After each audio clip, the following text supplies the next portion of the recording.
internautas, iniciamos mais um quadro Gestão Executiva. E hoje nós temos aí como convidada a Noêmia Fonseca. Noêmia, muito obrigada pela tua presença aqui. Imagine, é um prazer. Prazer é nosso. Noêmia, para os internautas te conhecerem um pouquinho melhor, queria que você falasse um pouquinho sobre você, depois nós vamos discorrer sobre o tema do dia. Pode ser? Sim, eu sou Noêmia Fonseca, advogada, milito no estado de São Paulo há mais de 30 anos e as causas nos levam para caminhos diferentes.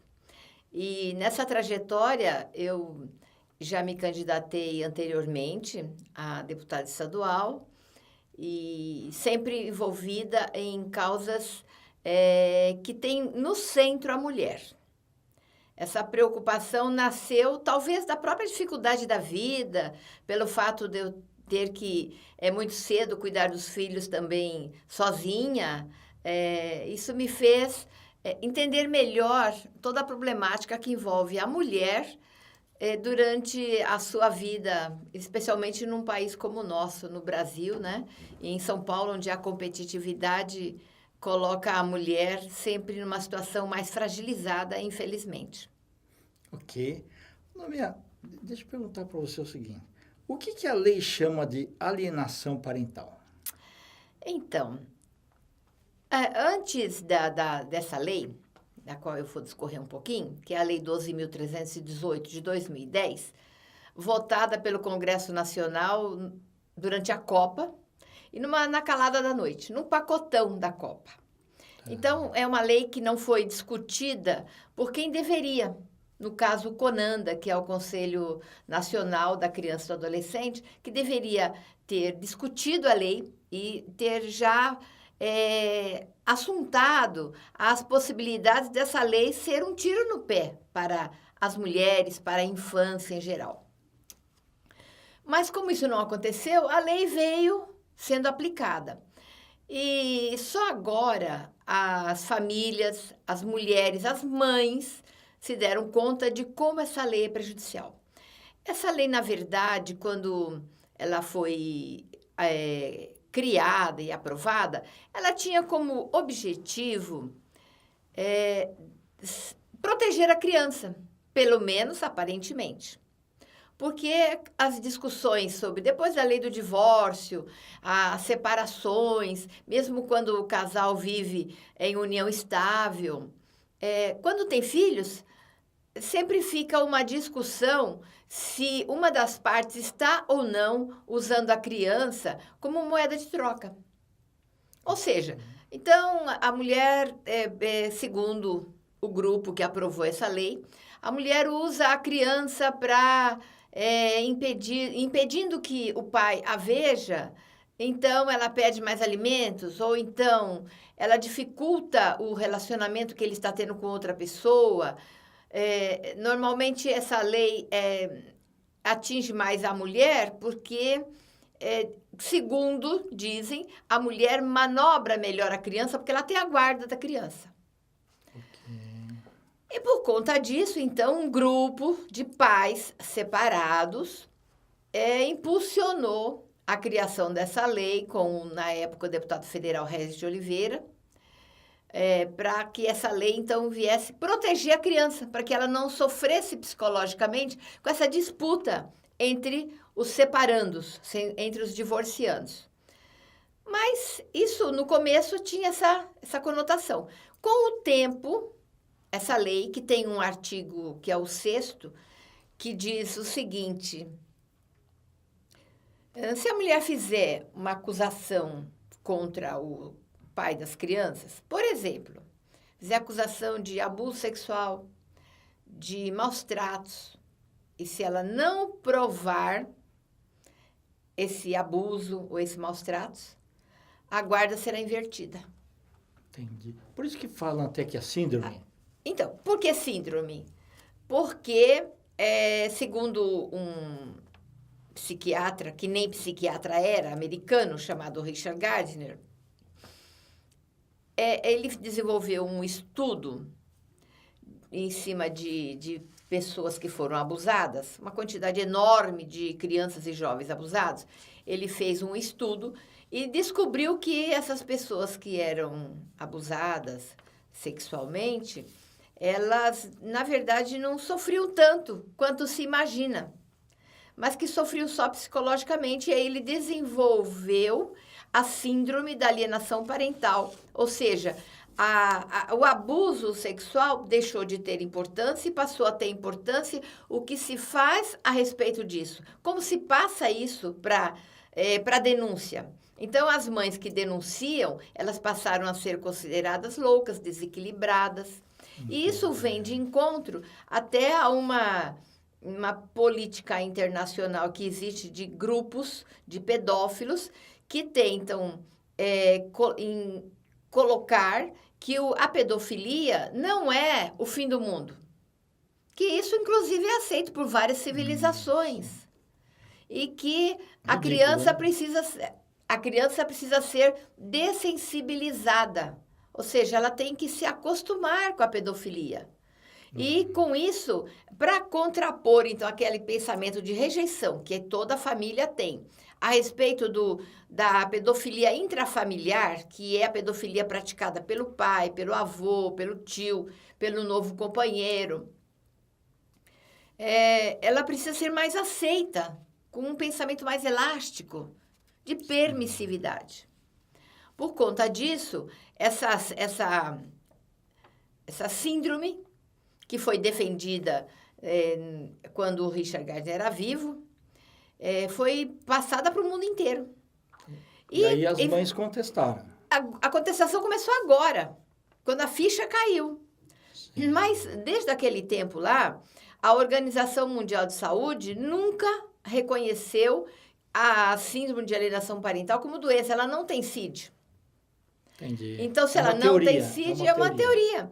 E é uma teoria tão escabrosa que o Richard Gardner, quando descobriu-se, na verdade, o FBI descobriu que também ele era pedófilo, que ele usou o estudo em cima de pessoas que torturavam crianças com sexo infantil, ele suicidou-se. Ele deu várias facadas no peito depois de tomar uma dose muito alta de morfina.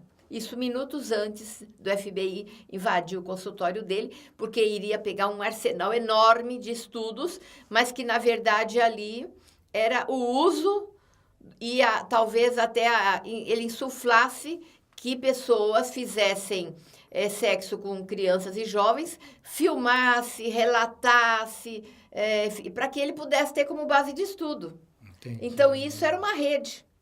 Bom, então, como isso não foi aprovado pela OMS, atualmente até algumas vertentes aí defendendo que já está caminhando para isso, infelizmente, até a ONU já está também vendo com olhos mais benévolos, né, em relação à pedofilia, como se isso não fosse um crime, como se a criança não sofresse com isso. Porque o que acontece? A pedofilia intrafamiliar, ela não é vista pela sociedade como estupro. O nome pedofilia abranda a crueza dessa realidade. A pedofilia é como o nome bonito que se dá para quando o político rouba. Né? Quando o político rouba. O político ele não assalta, ele não furta, ele comete peculato. E aí algum incauto, algum desprevenido vai achar que peculato é um adjetivo favorável, uma qualidade que o destaca no meio dos seus pares. Quando, na verdade, peculato é o próprio assalto aos cofres públicos, ao dinheiro do povo. Sim. Então, quando se fala em pedofilia, a pedofilia encobre, mascara o estupro, porque a nossa legislação penal diz que até os 14 anos, antes havia abolinação, antes havia outras formas de assédio sexual mais leves, mas agora não, agora qualquer passada de mão, qualquer palavras mais fortes, tentando incutir um ato sexual, mesmo que não leve à consumação, uma investida mais caracterizando o sexo, ou possível sexo, aquilo é visto como estupro pela legislação penal. Sim. Tem Se a é ver com a estupro, Lei como que é Maria da Penha, pedofilia? não? Tem a ver com a Lei Maria da Penha? Então, rapaz, esse negócio da Lei Maria da Penha é uma coisa que veio em favor das mulheres, mas gerou um contraponto, justamente aí. Porque quando o casal se separa e existe algum tipo de litígio, segundo uma piadinha de advogados, imagina dois advogados descendo a escada do fórum, um fala assim para ele, um é da mulher, outro do homem. O advogado da mulher fala assim, olha, se você não parar de perturbar a minha cliente, ela vai colocar uma Maria da Penha em você. Ele apavora. Aí o advogado do homem fala o quê para ele? Ah, não esquenta não. Nós temos filhos. Eu coloco a alienação parental, tiro os filhos dela, eu quero ver ela vir para cima de mim com a Lei Maria da Penha. Então, qual é a conclusão? A lei da alienação parental, ela veio se contrapor à Lei Maria da Penha. Entendi. Porque ela passa a ser uma defesa da outra, entendeu? E é importante você perguntando isso para mim, porque a lei da alienação parental, ela acabou sendo usada e está sendo usada para duas finalidades terríveis. Ela virou defesa dos acusados de abuso sexual e maus tratos, defesa. E virou defesa e estratégia também quando o homem não quer pagar pensão. Por quê? Se ele não quer pagar pensão, a primeira coisa que ele faz é tentar a guarda compartilhada, porque ele acha que vai pagar menos. Aí, se ele obtiver a guarda compartilhada, ele vai pedir a guarda unilateral. Mas como que ele vai conseguir isso se, pelo senso geral, a criança fica com a mãe? Ele tem que provar que a mãe é louca. Ele tem que dizer que a mãe é desequilibrada. Ele tem que colocar que a mãe coloca em risco a vida da criança.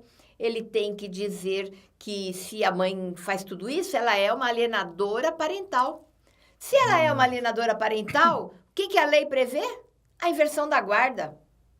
Toda vez que a mãe não prova o que ela acusa, ou ela é tida como louca, esquizofrênica, tem transtorno mental, é deprimida,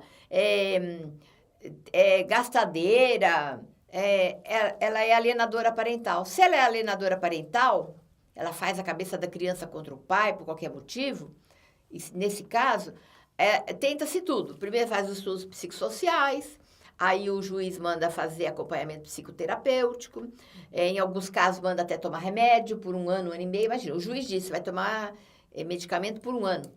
O juiz tem sentença. Até fazer tratamento. Tratamento. Aí a mãe que não era louca, que ela começou, vamos dizer, se defendendo, porque ela começa a se defender, começa a gastar com advogado, começa a empobrecer, perde o emprego, ela tem que cuidar do filho, ela tem que proteger o filho, ela tem que fazer tudo isso e ela é tida como alienadora parental. É lógico que se ela não era louca, ela fica. É verdade. Concorda? Sim. Ô, Noêmia, o que esses movimentos de mães estão fazendo? Então, os movimentos de mães, que são vários coletivos de mães, Mães na Luta, Todas Marias, UNID e outros, eles estão juntando essas mães que estão enfrentando a lei da alienação parental, porque elas já estão em processos, ou que elas acusaram o pai de abuso sexual, ou acusaram de maus tratos, ou eles já entraram direto com a lei da alienação parental para tirar os filhos delas, visando não pagar pensão, ou visando qualquer coisa. Toda vez que se agride o direito à maternidade, o direito da primeira infância ser assistida pela mãe, que é o mais recomendado, toda vez que isso acontece, as mães se unem. Então, elas estão imbuídas de conhecer a lei, em primeiro lugar. Primeiro, elas querem conhecer, saber por que eu estou passando isso.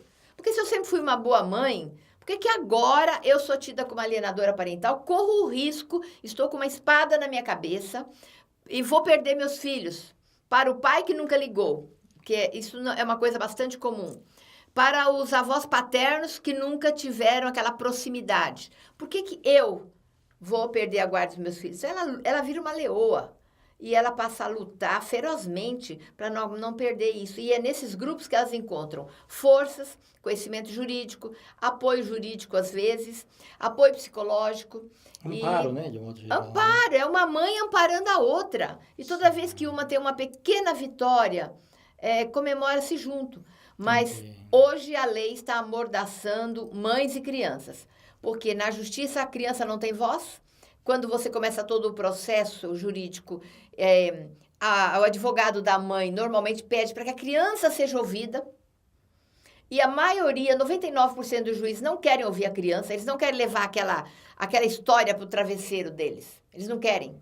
Eles querem que a psicóloga e o psicólogo do caso, tanto o forense como os assistentes, façam os laudos. Só que aí surgiu um outro problema. Existe uma máfia de psicólogos em São Paulo, no Rio de Janeiro e em outros lugares, vendendo laudos para quem tem mais dinheiro. Sim. Então, custa de 30 a 50 mil reais um laudo para dizer que um pai com P maiúsculo de pedófilo é bonzinho. Entendi. Nós já processamos 4 psicólogas no CRP e recentemente abrimos um inquérito no Ministério Público contra uma psicóloga que a gente já vinha desconfiando que todas as perícias estavam sendo fraudadas, porque já eram psicólogas, inclusive aquelas que já são processadas em outros processos. E infelizmente caiu na nossa mão que a psicóloga é a mesma, uma das psicólogas, a forense indicada pelo juiz é a mesma, processada no CRP e chamada, inclusive, para depor na CPI dos maus-tratos do senador Magno Malta, lá em Brasília, que nós levamos o caso para lá. Então, ela, por conta dessa história, o que a mãe fez?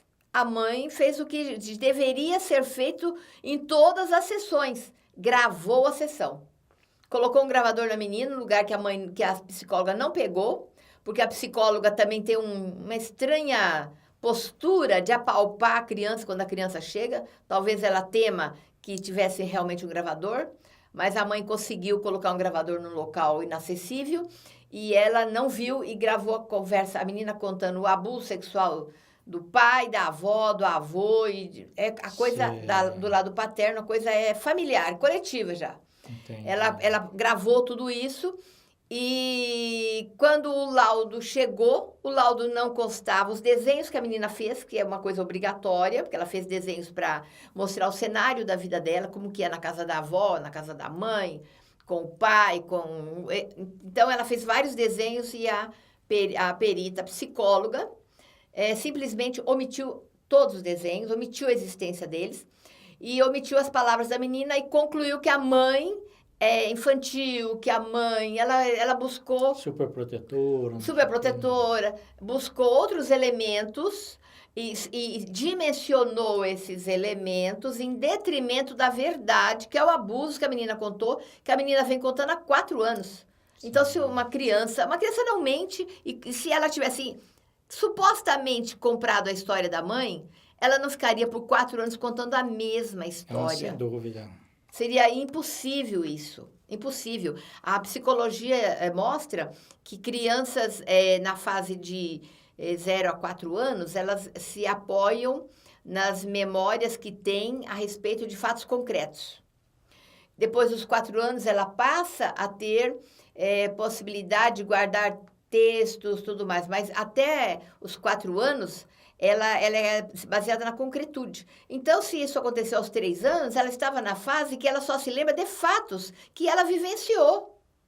Então, é com essa realidade que ela foi para a sessão com essa psicóloga, contou em detalhes e ela omitiu todas as linhas. Então, com base nisso, nós fizemos a representação, já foi instaurado um inquérito policial no Ministério Público de São Paulo contra essa psicóloga. Então, agora nós temos 5 psicólogas no crivo da justiça.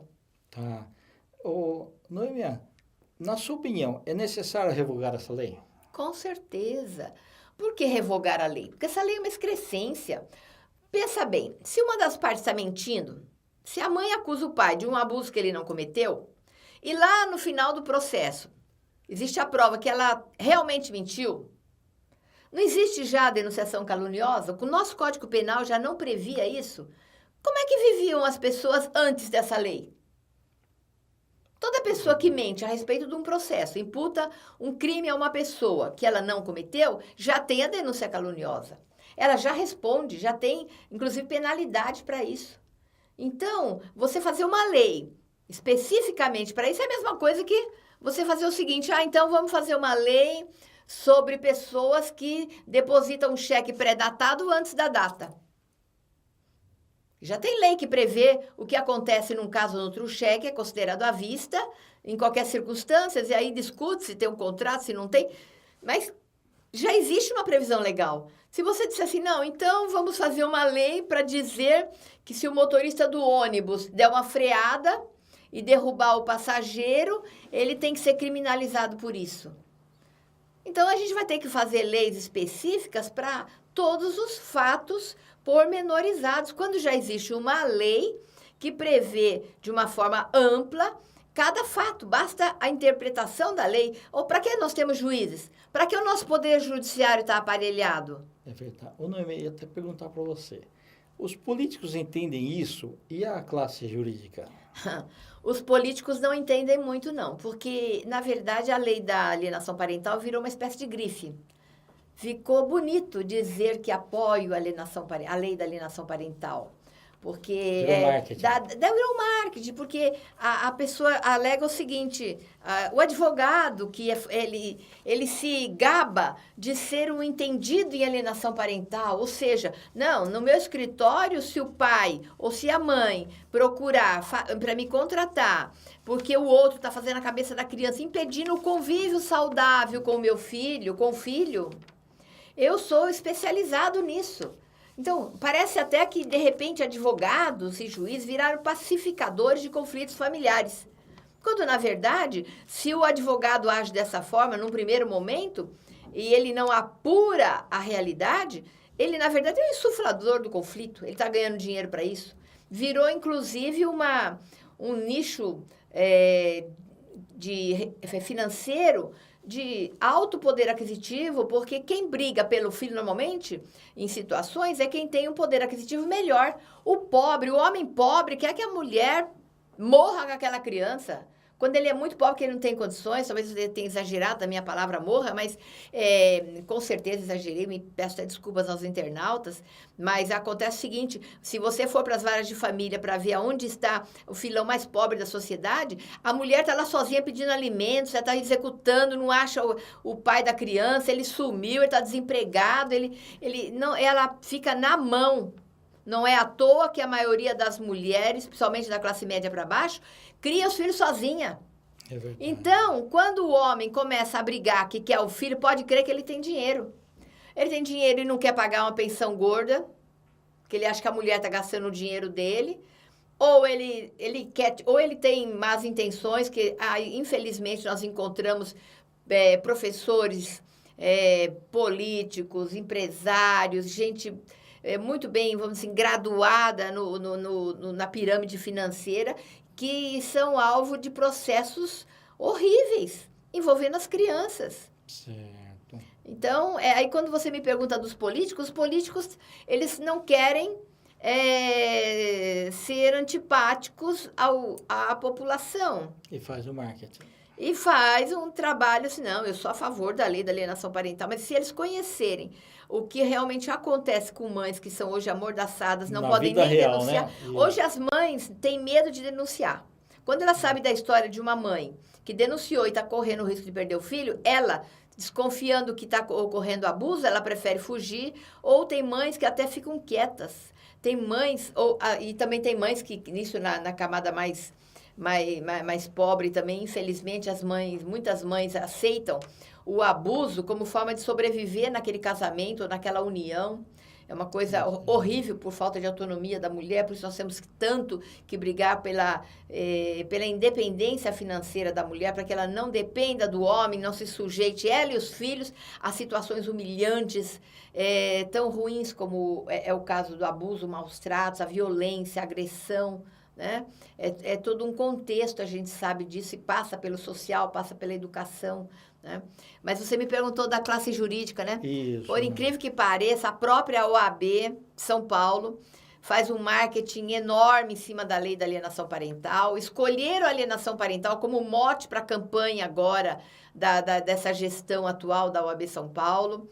Eles escalaram advogados graduados com cargos dentro da OAB para sair indo para todas as subseções para fazer palestras sobre alienação parental, como se a lei fosse maravilhosa, que a lei veio para apaziguar litígios, para que a criança seja preservada, protegida. Aí quando você levanta a mão e pergunta, e quando o abuso for verdadeiro? E a mulher não provar, porque você não prova que o pai colocou na boca, que o pai fez tal coisa, a criança conta para a mãe com a linguagem dela, simplesinha, a mãe enlouquece. A mãe fica desesperada. E aí ela faz o quê? Vai denunciar e corre o risco de perder a guarda por causa da lei da alienação parental. Então, a lei da alienação parental, ela é uma faca de dois gumes. Sim. Porque ela atua, pode ser usada num momento de apaziguamento dos ânimos das partes, se não houver um caso verdadeiro, se realmente for uma situação inventada, uma coisa. Mas pensemos na situação verdadeira, porque o abuso você não prova, a criança é levada no IML e vai dar negativo, porque a criança já tomou banho, a criança ela não está estuprada, porque o pedófilo, ele não estupra violentamente, ele vai aos poucos ganhando a confiança da criança, ele brinca, ele faz brincadeirinhas, ele diz para a criança que aquele é segredinho papai, entre o papai e a criancinha, entre o filho com o filho. Ele vai falar, não conte, senão sua mãe vai ficar com ciúme, sua mãe não vai gostar. E aí a criança vai sendo levada a participar de um joguinho com o pai. Ela passa a ter segredinhos. E com o tempo, a libido da criança desperta. Nós estamos vivos. A criança tem, segundo os médicos, a sua libido pode ser acordada, vamos dizer assim, logo nos primeiros anos de vida. Sim. Isso é natural, isso é fisiológico, é do ser humano. Então, passa-se um tempo em que a criança, aparentemente, pode passar a gostar. Quando ela estiver convivendo na sociedade, começar a verificar que aquilo que ela fazia com o papai não é verdadeiro, aquilo também é um choque para ela. Sim. E aí ela entra num conflito enorme. Eu conheço uma moça, que hoje ela tem até um livro que chama Meu Primeiro Amor, posso até falar o nome dela, porque ela tem um livro contando, a Suzy Soares, que ela diz lá que ela descobriu que ela não sabia que aquilo era abuso. Ela descobriu quando ela começou a ir para a escola e começou a ver que as outras crianças não passavam por isso. Então, aí ela criou coragem aos 14 anos de se rebelar contra esse pai. Entendi. Quando ela se rebelou contra o pai, que ela foi para cima dele e que exigiu explicações, que isso e aquilo, ele falou assim, eu já fazia isso desde que você voltou da maternidade. Aí o choque dela foi tão grande, que ela não sabia como ela ia digerir isso tudo. Aí, o que ela fez? Ela, num primeiro momento, ela entrou em depressão, depois ela foi chegando da puberdade, ela chegou aos 17, 18 anos, ela acabou indo para uma igreja evangélica, lá ela achou que ela tinha que perdoar o pai, depois ela passou por uma outra fase que ela achou que ela tinha que escrever um livro para poder alertar que o perigo mora dentro de casa às vezes.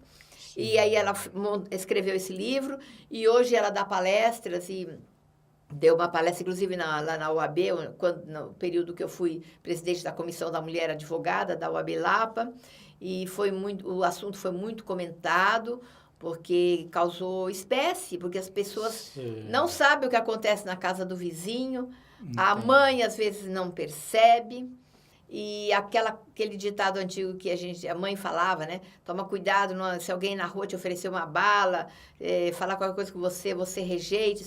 Isso já não é tão verdade.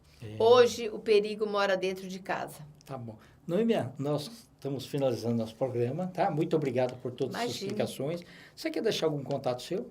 Sim, gostaria. Eu tenho o endereço no Facebook, noemiavieira.fonseca, ou se você procurar Noêmia Fonseca, com essa carinha aqui você vai me achar. E meu telefone é 997-278677, DDD 11.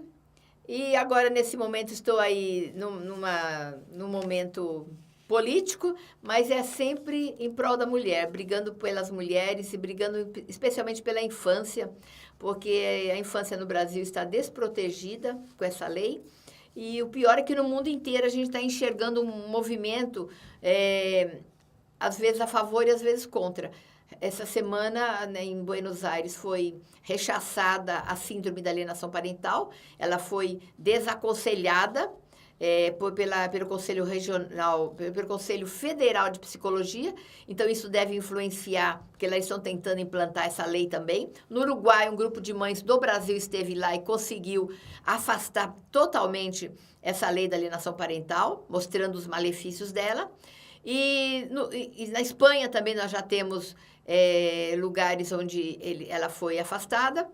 E aqui no Brasil, a gente espera que os nossos congressistas, nossos deputados, principalmente os que vão ser eleitos agora, que eles acordem e enxerguem que uma lei não pode beneficiar uma parte da sociedade e prejudicar uma outra, principalmente a parte mais vulnerável, que são os infantes, as crianças e as mães que lutam para manter a sua vocação, que é de proteger os filhos. Muito Perfeito. obrigada.